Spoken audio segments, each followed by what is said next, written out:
Welcome back to The Best Years. Few musical instruments bring out romance like the lilt of a harp. Musician and music teacher Marjorie Mollenauer has made a life and career playing this magical instrument. She joins me now to share her extraordinary talent and love of the harp. Marjorie, welcome to The Best Years. Thank you, Sandy. The harp is a very difficult instrument. What made you decide as a child to take up the harp? I always was fascinated by the harps in the music store, and I had the opportunity to learn to play the harp when I was about 12 years old. And my friends and neighbors had a harp and loaned us a harp for the summer. You'd already been playing the piano and the violin? That's right.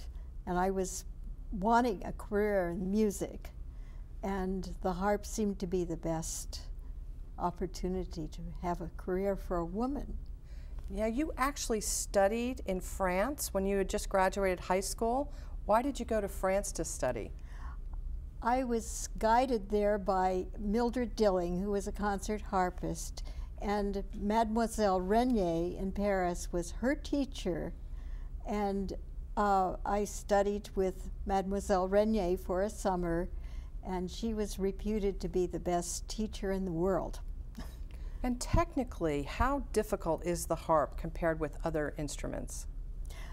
Well, it's difficult in its own way. Every instrument has a high degree of difficulty when you study it professionally.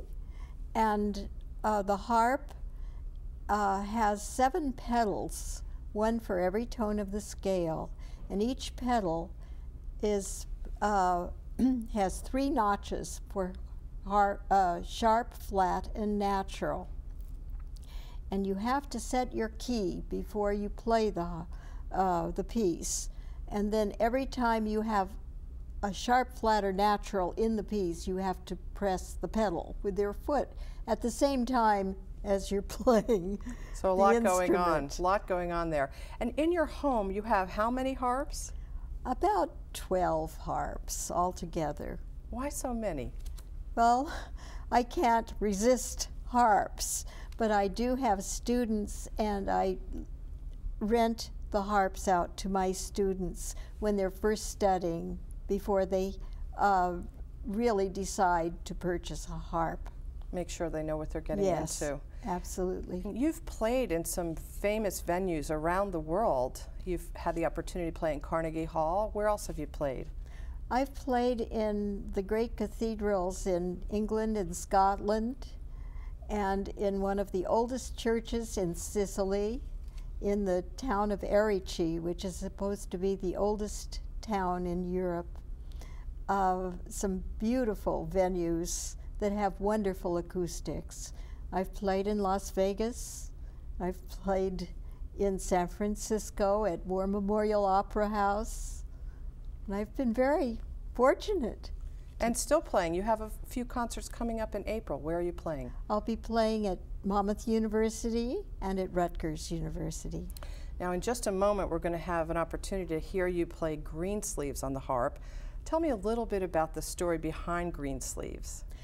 Well, Greensleeves, they say, was written by Geoffrey Chaucer for his sister-in-law, Catherine Swynford, who was the 3rd wife of John of Gaunt, and theirs was a very wonderful love story.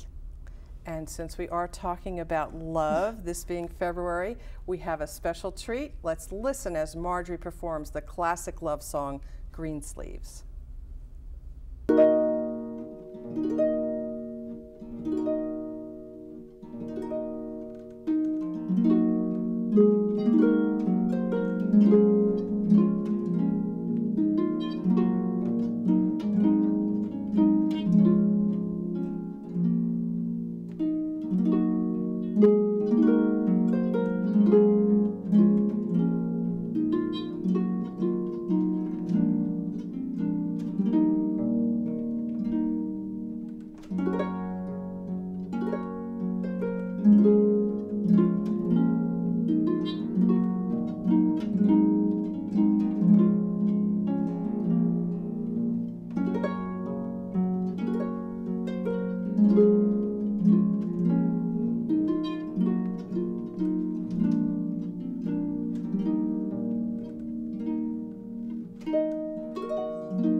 That was absolutely beautiful.